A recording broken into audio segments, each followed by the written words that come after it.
Zaire Franklin, obviously of Syracuse history, and here with the Colts. Just what you could say about, I mean, obviously this game didn't go the way that you wanted it to go, but just what the experience has been like on the team so far. It's definitely been a great experience. Just soaking it in my first year, just trying to do everything I can to help this team win, especially at this critical time. It's been great. A lot of guys been taking care of me, taking me under the wing, showing me the ropes. So, it's been definitely a learning experience, but just anything I can do to help. From the outside looking in, people saw a 7th-round pick. What I saw is somebody that dropped that was going to make the roster. Was there ever a notion or a thought in your brain at all that you weren't going to make this roster? No, not at all. I understood, who I was as a person, what I brought to an organization, and whether I got drafted or undrafted. I always believed in myself, and I knew as long as I took care of business, everything would be all right.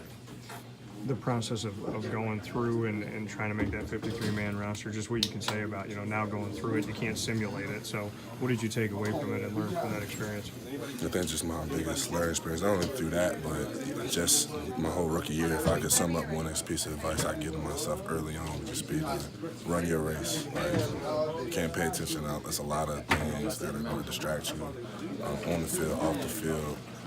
You literally just have to focus on just getting better every day. Focus on what you bringing into the table. What are you working on? You can't focus on all the outside factors because there's a million things that's going to take your attention from you.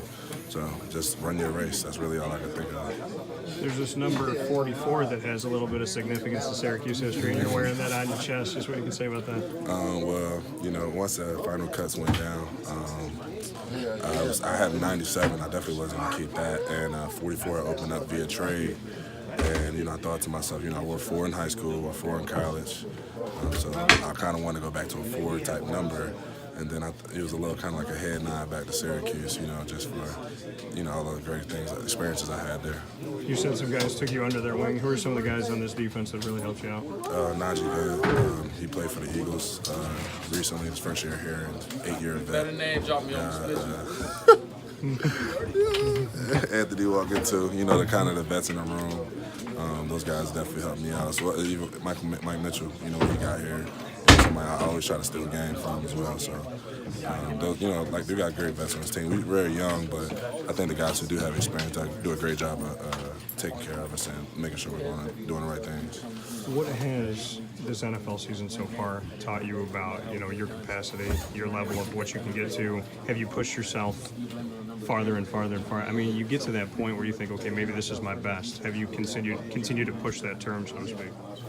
Yeah, I definitely feel like just this NFL season has taught me just everybody's good. Like, the difference between the great players and the okay players is just execution and just details. Like, there are a couple of freaks, like probably a handful throughout the league, AJ Greens, and the guys that are just different, built different. But I feel like the majority of the great players, even some of the best players in the NFL, Tom Brady, it's not about superior athletic ability. It's really just how they approach the game, how they approach work every single day, how they know everything that's going to happen before it happens, like stuff like that. So I think that's just my biggest thing. So as far as myself, it's just mentally reaching that level, you know what I'm saying, and just taking my game to that level, because I feel like I have all the physical tools, but everybody has a physical tool, so it's not really, nothing special. You got to take it to that next level in every area. You and I found out that Syracuse is heading down to Florida, Camping World Bowl, going to be going up against West Virginia, a longtime rival. What do you think about that game and coming off of the fact that, we found out within the last couple hours? I think it's going to be a great game. I think it's going to be a perfect opportunity. First of all, I'm happy for them boys. I personally been through everything that we went through, and as far as, just always when it was just us, and when we only believed in us, and now I know the city deserved the winner, and Coach Babers and Dungy delivered. I think it's going to be a great game. Greer versus Dungy, I think that's going to be a great thing, a chance for, Syracuse to let people know what it is on the national stage. Dungy and Strickland, a lot of those guys, and Chris Slayton, that have been around the block, and for a time it was maybe a bowl game was never going to come. What do you want to say to those guys? Oh, man, I'm just proud of them. I love watching them play. They make me proud. Every time they do something, it's like I did it myself. I be in the house going crazy watching the game. I feel like I still remember the calls and all that, so I be on them boys because I know that when they messing up, I know they make it right, but I'm just proud of them. My words can't describe. I'm so happy for them. that they got to take experience. I wish I could have, helped contribute to it, but I know they holding it down, and as long as Syracuse is on top, that's all that matters. Dino Babers, just what you can say about him, 4-8, 9-3 this season, just what he's been doing, and this defense improved too. Man, what I would say, I feel like he didn't do anything different. I know he didn't. I could tell from watching I watched almost every game I could. Nothing different. It's just, the team just finally hit that corner. And, I think it happened at UNC game.